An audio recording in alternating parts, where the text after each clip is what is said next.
What's up, everybody? We're back. Corey Hughes, Bloody History. I hope that you've been enjoying the theme that we've been on, continuing on this path of Loran Hall and Lawrence Howard, two of the most important people in the entire assassination that almost never get talked about. People are starting to talk about it, but they're a little late to the party. Anybody who starts talking about Loran Hall, Lawrence Howard, and William Seymour at this point, after the publication of my book, are seriously just late to the party. God damn it, Tony. All right. So, what are we going to do today? Today, we're going to just switch it up just a little bit because we're going to be getting back to Loran Hall like in a minute. But I want to break it up a little bit, and I stumbled across a series of files I want to cover.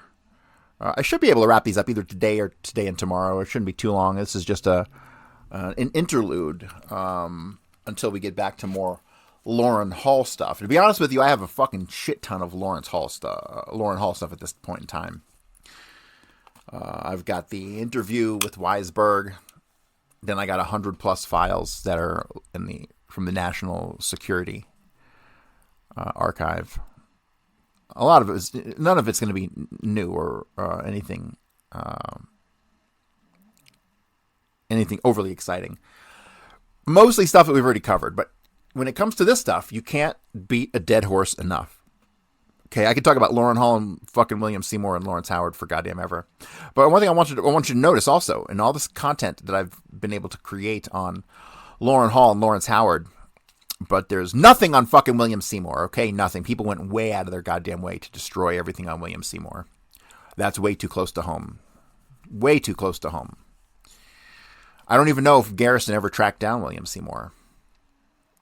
But, so what we're going to do today, we're going to take a detour and we're going to talk about Frank Bartes. Frank Bartes, as you'll see, another one of these Cuban revolutionary guys down in New Orleans.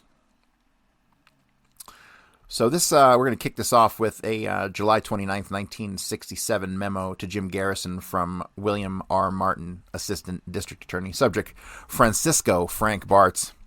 Address of 1608 Mason Smith Avenue in Metairie, Louisiana. On Thursday afternoon, July 20th, 1967, Mr. Francisco Bartes was interviewed in these offices concerning his connection with Cuban revolutionary organizations and concerning his possible knowledge of facts pertinent to this investigation. On that date, Mr. Bartes was accompanied by his attorney, Mr. Pellier, P-E-L-I-E-R, and the interview was conducted in a manner generally designed to establish rapport with Mr. Bartes and to obtain other and more specific information from him at a later date. In other words, they're buttering him up. For the last several days, close contact has been maintained with Mr. Bartes, which resulted in the following information. Mr. Bartes was appointed director of the New Orleans division of the Consejo Revolucionario de Cuba, the Cuban Revolutionary Council, on the 8th of November, 1962. He was appointed by the head of this organization out of Miami and replaced Mr. Louis Rebel, who had left this city for employment in Venezuela. Prior to this time, the organization had been headed by Sergio Arcacha Smith, who abandoned this organization and left the city of New Orleans after he had gotten in trouble for misusing funds that this organization was collecting. Earlier in 1962, Arcacha had some large coins minted symbolizing the Cuban revolutionary movement and had advertised these coins for sale for $1. Actually, the idea was that a coin would be sent to every person making a donation to Arcacha's treasury. It was later learned that Arcacha had formed his own organization called the Crusade to Free Cuba and was channeling funds into that organization for his own use, as well as using that organization as an outlet for the aforementioned coins. After taking over the New Orleans operation of the Cuban Revolutionary Council, Mr. Bartes discovered certain letters and cash donations that had been improperly made and returned to these United States Post Office Department in New Orleans for return to sender. Mr. Bartes stated that when he took over the Cuban Revolutionary Council in November of 1962, membership lists had been prepared for the New Orleans division and that these membership lists remained essentially the same for the New Orleans area. See attachment number 3. During the period of his administration, Mr. Bartes had 2 informal meetings of the council at his home, and the persons he remembered as attending these meetings at his home are indicated by a check mark next to their name on attachment number 3. According to Mr. Bartes, Mr. Lawrence Laborde of this city would occasionally come to meetings of the Revolutionary Council, but Mr. Bartes does not recall having Mr. Laborde in his home at any time to attend a meeting of the council. Mr. Bartes recalled that Mr. Laborde introduced him to Jerry Patrick Hemming and to Howard Davis in late 1962, but he does not recall whether Laborde brought these 2 men to his home for the introduction of, or whether the introduction was made elsewhere. He does recall, however, that on one occasion Jerry Patrick Hemming and Howard Davis came to his Bartes residence to try to obtain funds for a training camp in the Covington area and to locate a site for the training camp. Mr. Bartes was not able to assist in obtaining funds for this project, but stated that he did fly over the Covington area with Hemming and Davis in an attempt to locate a suitable training area in early 1963 and in an aircraft rented from the Pan Air Corporation located at the New Orleans Lakefront Airport. He recalls that Howard Davis piloted the aircraft and that the conversation indicated that the training area, if one could be located, would be used to train a team of men to blow up the Shell oil refinery in Havana Harbor. Bartes expected that this operation had the sanction and support of our State Department and or CIA, but later learned through his supervisors in Miami that it was a private project of Hemming and Davis, and the end result was that it was not given the support of the Cuban Revolutionary Council. Okay, let me just say this. Whenever you say that they fucking didn't have the support of, whenever you say that guys like Hemming and Davis and these guys were going to go out and do something on their own without the support of the CIA or whomever the fuck, that's pure nonsense. Because remember, these guys are mercenaries. Half the reason these guys did it was because they believed in it, but the other fucking half was because of the goddamn money. Right? They did it for the money. They weren't just going out there having a good time freeing fucking Cubans on the weekends, right? If they didn't make any money off of this, they weren't going to fucking do it. It's obvious. That's how it was for Hall, for Howard, for all these guys. So when they say that they didn't have the support of the Cuban Revolutionary Council, I'm sorry, I just don't buy that. Remember, all of these organizations are in one way, shape, or form. They exist with the consent of the CIA. Period. If the CIA didn't want these guys operating, or if these guys were interfering with true CIA operations involving Cuba, they would have shut them fucking down. Instantly, these guys would have ended up in their own miniature version of a 1963 Guantanamo, right? But no, that's not what fucking happened. The CIA let these guys do whatever the fuck they wanted because they were covertly funding them. What mechanisms were they using to fund them? Well, shit. Look what they're doing with elections today. And, that Project Blue organization that was like making 1,000 donations for a couple bucks each in the names of people who never made any fucking donations, right? So same thing. They were funneling money through individuals, through the rich guys, through the oil guys. There's 100 fucking ways the CIA can get you funding. So let me continue. Mr. Bartes states that this was his only experience with Hemming and Davis and that he saw nothing more of them after that one flight to Covington. Mr. Bartes states that he never truly committed himself to the overt military revolutionary activities of the Cuban exiles, primarily because his mother was at the time in Cuba and lived in daily fear of arrest. Mr. Bartes stated that he contented himself with the limited activities of conducting council meetings, organizing national and international representation, and making talks to luncheon groups, urging the support of a free Cuba. According to Mr. Bartes, even this limited activity was at a calculated risk to his family in Cuba. International representation, see attachment number 4. Concerning the speeches and press releases made by Mr. Bartes, he stated that he had once been misquoted by the Times-Picayune newspaper and that the result of the misquote made it appear as though he had insulted the American people. After a lengthy and unpleasant meeting with the editor of that newspaper, a retraction was printed. See attachment number 5. During this period, Mr. Bartes sent a registered letter to the President of the United States dated 10/18/63 in which he outlined the grievance of the Cuban exiles. See attached number 6, which letter was never answered. Similar letters were sent to a variety of United States senators, many of whom responded. See attachment number 7. For his work with the Cuban Revolutionary Council, Mr. Bartes was commended by the Miami headquarters by letter of August 9th, 1963. Immediately after the assassination of President Kennedy, Mr. Bartes prepared a one-page statement on behalf of the Cuban Revolutionary Council of New Orleans and asked the WDSU television station for permission to read this statement to the American people. The authorities at WDSU TV examined the statement prepared by Mr. Bartes and refused to allow him to present it. As to his past personal history, Mr. Bartes stated that he had been president and major stockholder of a railroad corporation in Cuba, and that their operations were sufficiently large to cover the island from one end to the other. He stated that his duties required him to travel frequently from one end of the island to the other, and that for this purpose the corporation purchased a twin-engine aircraft, which he then learned to fly.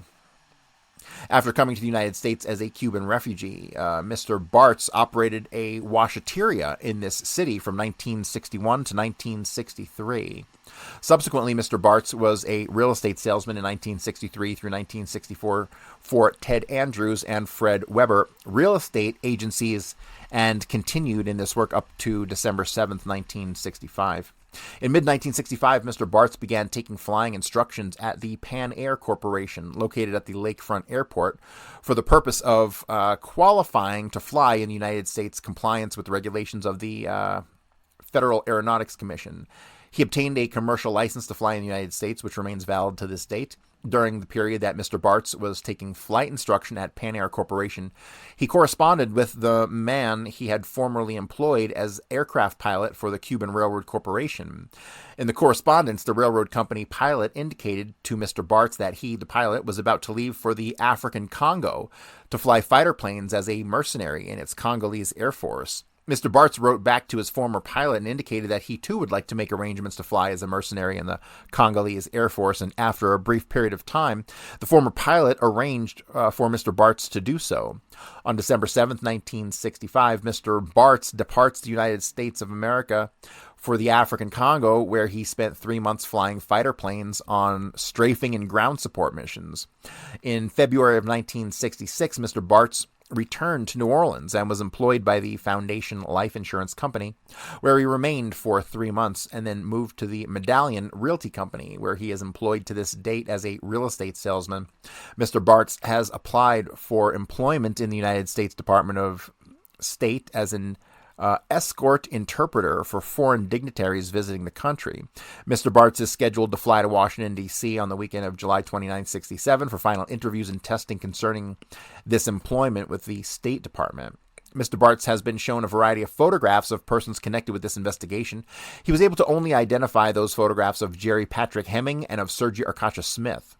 Concerning the photograph of Seymour, Mr. Bartes was able to make only a tentative identification and say that he was not certain, but he thought he had seen the individual before.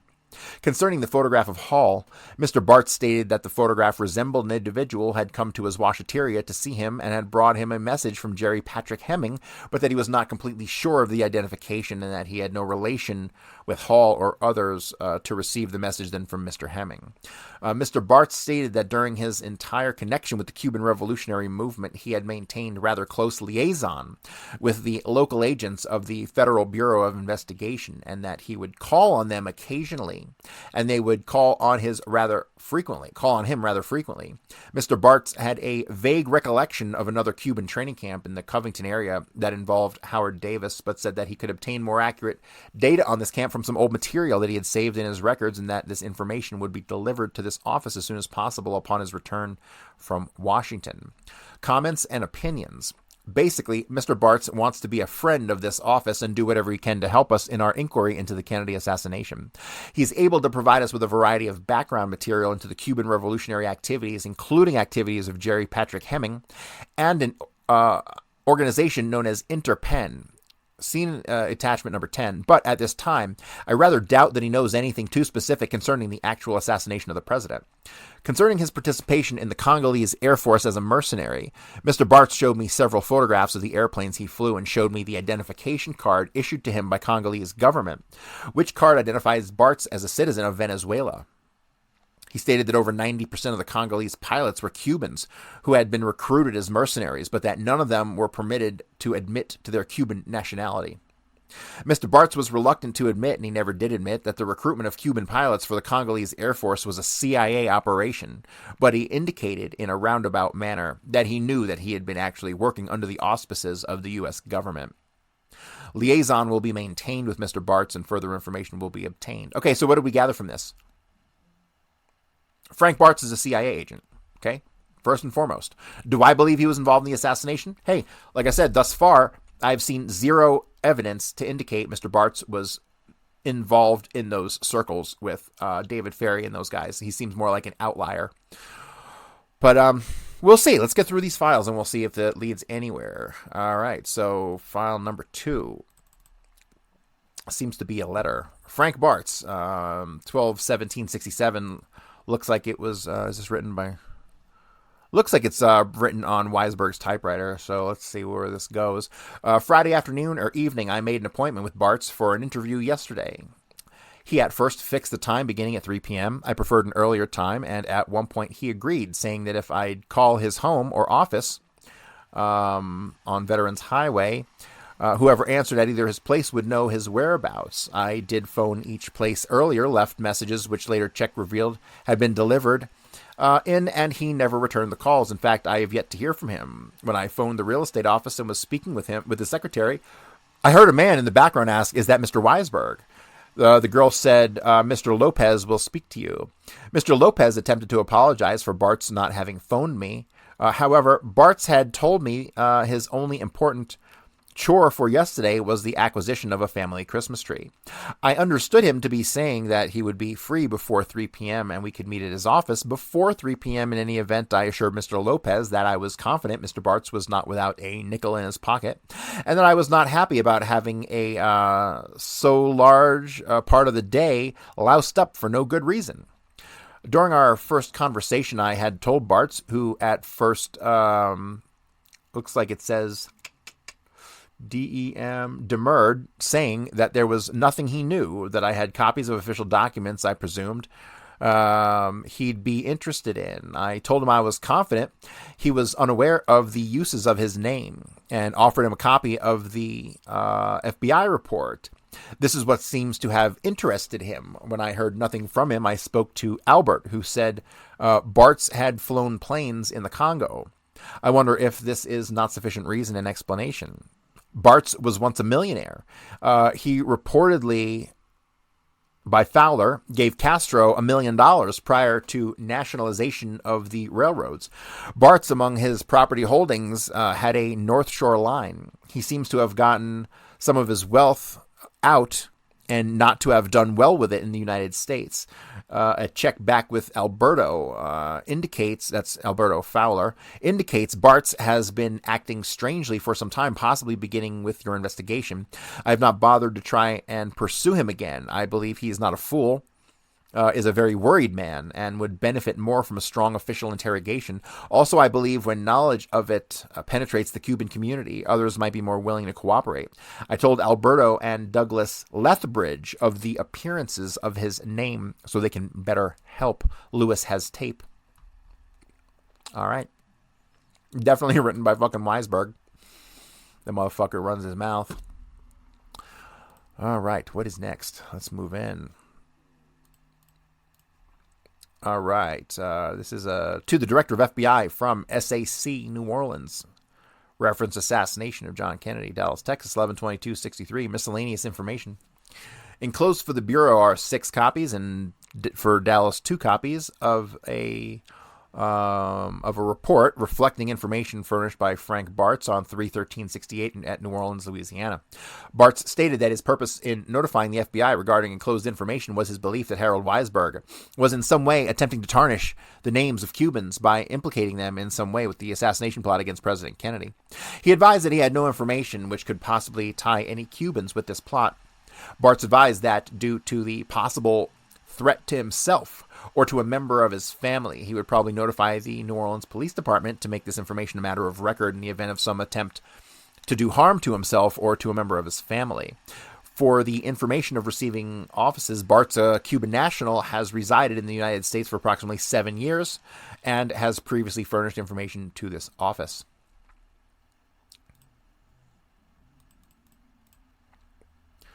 All right, so FBI document, continuing. assassination of President Kennedy. Frank Bartes, 1608 Mason Smith Avenue, Metairie, Louisiana, telephonically advised on March 13th, 1963, that he had been contacted by one Harold Weisberg for the purpose of an interview on March 12th, 1968. Weisberg described himself as the author of a book on the assassination of President Kennedy. Weisberg wanted to talk with Bartes concerning his knowledge of certain events relating to the assassination of President Kennedy. He stated he was assisting District Attorney James Garrison in his investigation into the assassination and believed Garrison to be an honest and sincere individual. Weisberg stated that he had a picture of the man whom he did not identify, which was taken at Dallas at the time of assassination, and who supposedly was either an associate of Bartes or the Cuban group that he headed in New Orleans at the time, which was known as the Cuban Revolutionary Council. This individual was reportedly involved in the assassination. Bartes advised Weisberg that he had no knowledge of any such individual and could not furnish Weisberg any information of value with regard to the assassination. Weisberg told Bartes that there were a number of people who wanted to cut Bartes' throat. Bartes stated that this sounded like a threat. However, when he questioned Weisberg as to what this meant, Weisberg did not give any names, but only added that if these persons could not get to Bartes, they knew that he had a large family and might get to a member of his family. Bartes commented that he was not afraid of whoever might wish him harm, but knew of no reason why he should have such enemies. Weisberg commented during the conversation that he did not personally like... Well, I can't... What the fuck is this name? He did not personally like Mark Lane, another author of a book concerning the assassination of President Kennedy. He added that he had no respect for Lane, but he did not give his reasons. Weisberg also stated that it was his opinion from investigation that he conducted that Oswald was not a communist. Bartes stated that he believed that Oswald was a communist. Weisberg criticized Carlos Bernier, another Cuban residing in New Orleans, for accusing Oswald of being a communist. Weisberg considers Bernier to be emotionally guided in his opinions.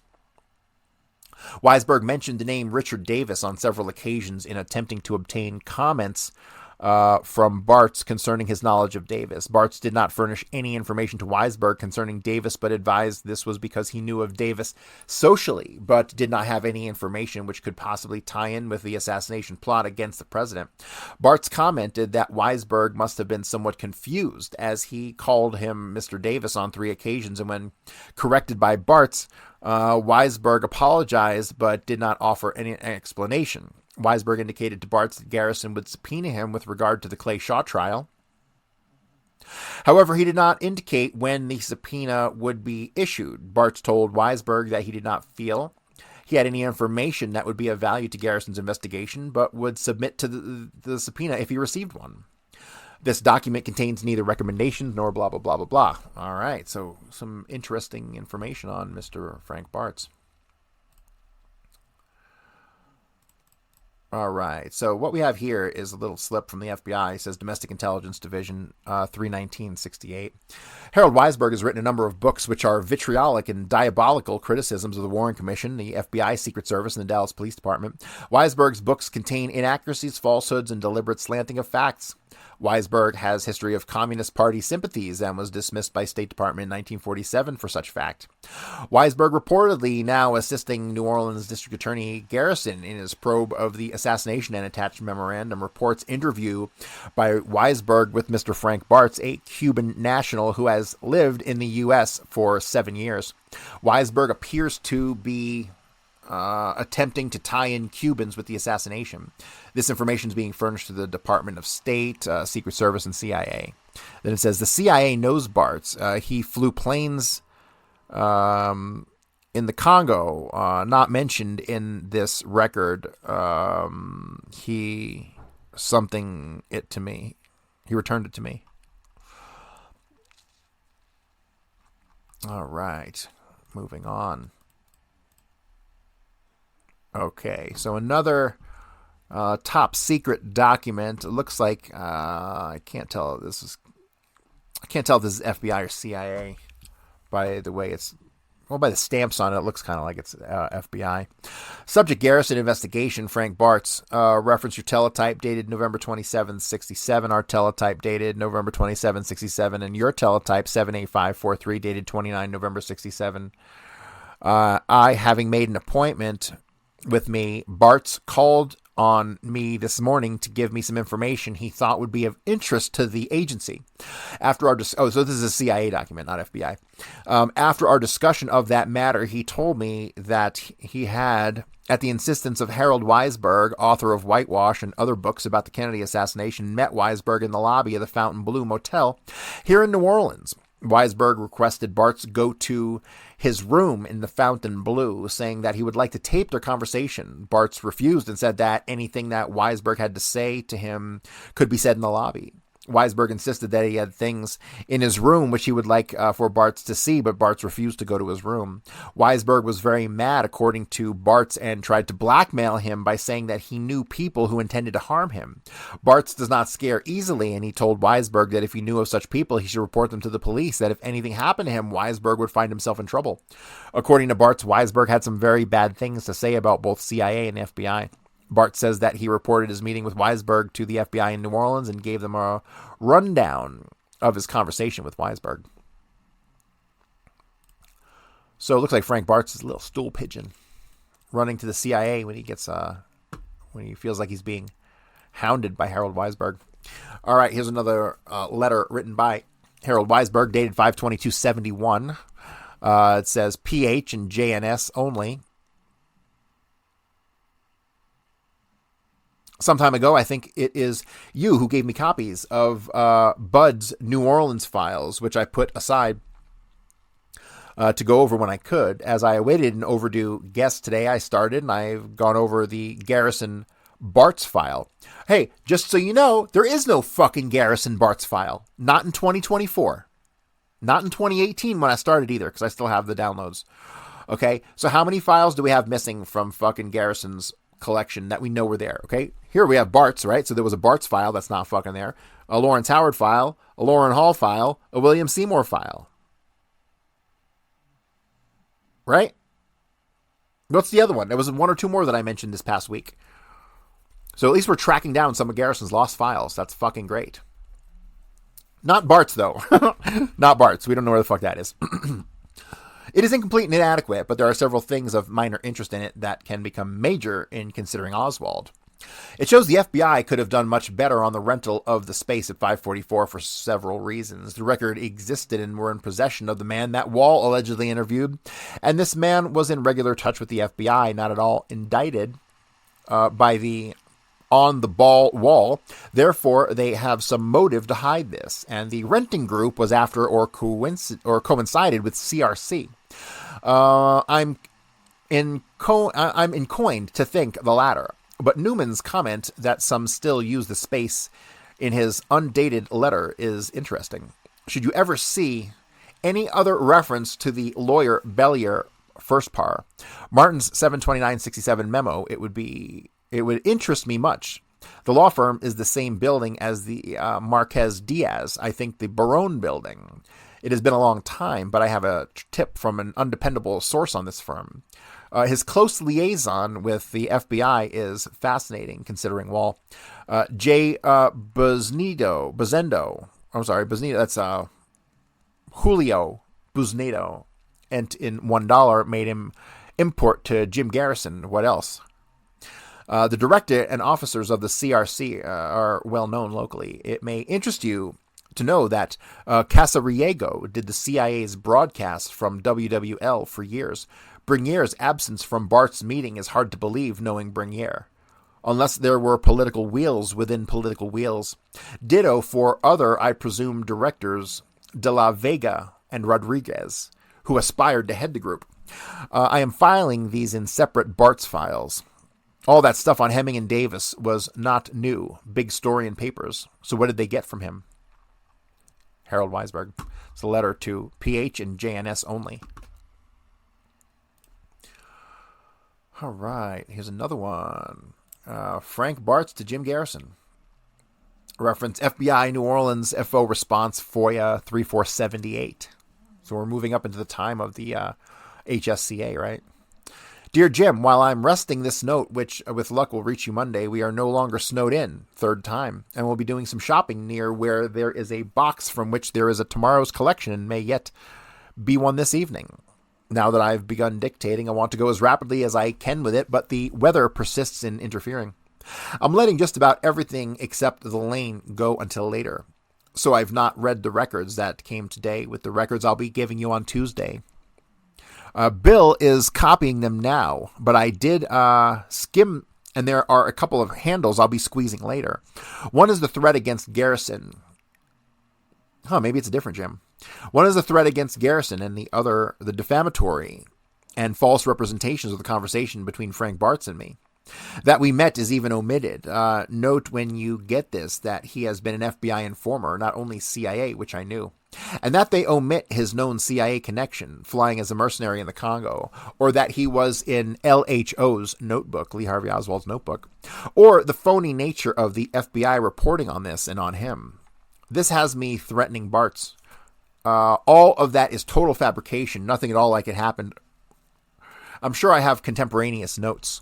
And Bartes came voluntarily to my motel. It was on a Saturday night. He declined to go to my room or to take refreshment, so we conversed in a corridor off the lobby of the Fountain Blue near the coffee shop, and he told me he was still under Washington protection, so he was not worried. Wall is a different agent that the one who defected from the Washington field office. This one is Ernest C., mentioned extensively in Oswald in New Orleans. Expect in whitewashing reports. I think the other is Robert. Hood is the agent I talked to and who called me back, but he did not speak to me. He left word with the Garrison switchboard operator. I still have her note, I'm sure. I can't tell what that says. The SE report gives the right address for the source of the alleged threat, only I did not know it then, and I'm sure did not tell it to Hood because I couldn't. My only knowledge of that nature was the place at which the threat was passed, the Magic Mushroom. I immediately got 2 separate and independent checks with the California authorities, one SF and the other LA. Both confirmed. There is the allegation of a discrepancy between Loisel's story and mine, and I do not see this. I did tape my conversation, and he did not, looks like, weigh others. I see an evasion and a large in the directives from HQ to NO limited to whatever may be in the main files. While Lil is running the copier, I can't dictate notes. The microphone is incredibly sensitive. It picked up the radio from another room 30 or more feet away this morning. We had 8 inches of snow the night before last and yesterday morning. I went after it as soon as it stopped. By dark, I had cleared all that I had dictated earlier, all around the house and the circular turnaround, down past where you parked to where any water could run down the lane. We had high winds during the night, and the snow drifted. The depths of 2 feet for spans of 50 feet or more. So as soon as Lil was up, I started after it. Made good time, too, before a friend you do not know came with his stalwart wife. I had done half the lane by the time I had to quit. Not all at once, no. They finished it and cleared the outlet to the road. I've just come in from cutting down those parts of the tracks made by the cars where I had removed all the ice. This only to prevent ice buildup and to permit water to flow better if we get a thaw of it when it rains. I work until I get too cold or tired. I do not work to where I'm overly tired. Oddly, sometimes my hands get so cold they are numb. Through gloves, other times not getting cold at all, and sometimes my feet especially get too cold. Then I stop, but I'm certain it's all very good for me. Hastily.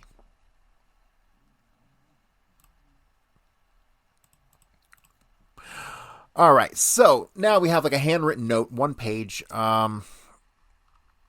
Let's read it and see where it comes from. It says, Mario Bates is in New Orleans working as a toy salesman. His brother Frank is working as a sugar hopper. ex-CIA to 65. Okay, it must be Bartes, even though it says Mario Bates. It must be referring to Bartes because Frank is underlined, so it must be Frank Bartes. Frank is working as a sugar hopper, ex-CIA to 1965. Looks like the Corso affair was okay.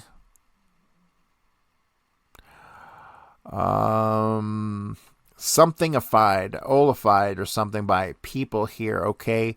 Bartes was in Congo working for the company for a while.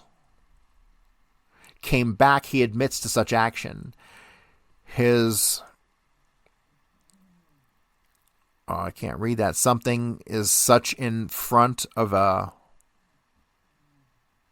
witness. There is no doubt that Frank Bartes was there. They're talking about the Congo. I know where he is and how to get a hold of him. Okay, so it's just notes, miscellaneous notes on Bartes. Some more miscellaneous notes. It says, nasty of him to talk to me, threatening him. Of course, I didn't. And he came to see me. I don't remember anything. Don't put something him. It is likely I did ask him about Davis, but not as connected with the assassination. He's something camp on the other side of the lake. He talked about a camp on the other side of the lake. Okay, so that's the camp on Lake Pontchartrain, which I still don't fucking know if there was ever actually a camp. Remember, because we have Jerry Hemming saying there never was a camp, right? But then we got fucking Oliver Stone and his goddamn fake movie about JFK where the fucking FBI raids the camp at Lake Pontchartrain. We don't know that ever fucking happened. We don't know that ever happened. And all of the weapons that allegedly were at fucking, what's his name? Guy Bannister. All those weapons at Guy Bannister's, those came from the fucking Homa burglary in 62. Or was it 61? I don't fucking remember. One of those years. But that's where those weapons came from, right? So there were no weapons up at... Those weapons didn't make it to the fucking camp at Lake Pontchartrain. They were sold to Inter-Armco, ultimately. And then made their way to fucking Israel, right? And so... yeah, so we don't know if there was a fucking active camp north of Lake Pontchartrain. If anybody out there can find out if there was a goddamn active camp north of Lake Pontchartrain, please let me know because I haven't been able to fucking find it, okay? All right, here looks like we have another typed letter by Weisberg. It says JFK assassination records appeals from withholdings to protect disinformation and misinformation operators who have helped the FBI and whose views are not unpopular with the FBI and who may have had other intelligence connections. In 62-109-060, section 188, beginning with serial 7588, there is extensive withholding throughout a series of records relating to an intent to phony up pictures connecting Castro with the assassination. Early in the assassination investigation, one of the major problems the manpower-pressed FBI faced was tracing down the nasty fabrications of many anti-Castro Cubans who sought to use the assassination as a means of inspiring an attack on Cuba and the forcible deposing of Castro. I regarded this as truly rotten business, an adventure that could have incinerated the world, and hardly the kind of adventuring that is entitled to any protection in a historical case. Because the basic story appears to be familiar, I am led to believe that one of the names withheld is that of Frank Francisco Bartes, who happens to be in Oswald's notebook of addresses. Others appear to be Gordon Novell and a prominent public official. All are public figures in any event. Bartes headed the CIA's anti-Castro front, the Cuban Revolutionary Council in New Orleans. He later engaged in a humanitarian endeavor flying planes in the Congo for the CIA, a project reportedly for bombing black civilians. He had headed a Cuban railroad and reportedly fled after his effort to bribe Castro failed. With regard to the name of the person prosecuted on an arson charge, if there were no other way of knowing the obliterated name, the FBI assured the possibility, if not the certainty, by providing all the information needed to learn it from court records and newspapers. This kind of withholding is harassment, not protection of those entitled to protection. Prior FOIA, no information of this nature was withheld. Many such adventurers are and always have been readily available in the archives. I have no personal interest in the withheld information, but in the public responsibilities that have been forced on me, I am required to appeal these kinds of withholdings in a historical case. So that's it on Frank Bartes. Okay. I went through the two sets of Weisberg archives. Okay. You have the Weisberg archives at jfk.hood.edu, and then you have the Weisberg archives at archive.org. Archive.org, oh my God, how they used to be great, and now they fucking suck. Totally co-opted. They don't want you to have information. I downloaded a 256 megabyte folder today. Took 20 minutes. They gave me speeds of 200K a second to download, okay? When they throttle you like that, they don't want you having the information, okay? Like, fuck them to death. But the point I'm making is I got all the information from both of these sources, all of the files associated with Frank Bartes in Weisberg's collection, and I went through Jim Garrison's papers, and there is nothing there either.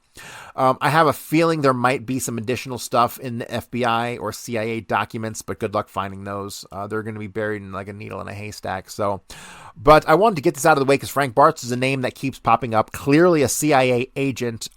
His interactions with our guys in New Orleans seems to have been, I don't know, limited based on the information that we've gathered so far, right? So what I'm gathering is we're going to come across the name Frank Bartes again. I might even stumble across some caches of documents on Mr. Bartes. It seems like he was heavily involved with CIA activities going back to 62, right? All the way through 65 at least. But, you know, once CIA, always CIA. And so I have a feeling his name will pop up again somewhere. But this, I think, was a pretty good introduction to Frank Bartes. And I'm pretty confident we can scratch his name off the list as having been an active conspirator. Here, I think his only guilt is going to be through association, which I guarantee we're going to find associations to. Well, we already got the association to David Ferry, right, through Richard Davis, who ends up calling fucking David Ferry, right? So we got that right there. So, but that's all we have. That's all we have on this stuff. So that's going to do it for today. I just felt like doing this extra little episode because... well, there ain't nothing on fucking TV. So if you haven't bought the book yet, please go buy the book, okay? I just moved, and my rent went up by like $300 a month, and I'm fucking broker than I've ever been. So please buy the book, buy some posters, give me your money, give me your firstborn, whatever the fuck you want to do. I'm okay with it. And that's going to do it for me today, guys. I'll be back tomorrow. We'll see if we're going to pick up with Lauren Hall or if we will... pick up with something else. We're going to get to this Lauren Hall interview, but I know that interview is going to take like fucking 10 episodes, and so I'm not anxious to jump right into it. So if there's something you want to hear about, send me an email, Corey@CoreyHughes.org, and I will get back to you, or I will just go ahead and I'll do the show that you want to see. So hit me up. That's going to do it for today, guys, and we will same bat time, same bat channel tomorrow. Thanks.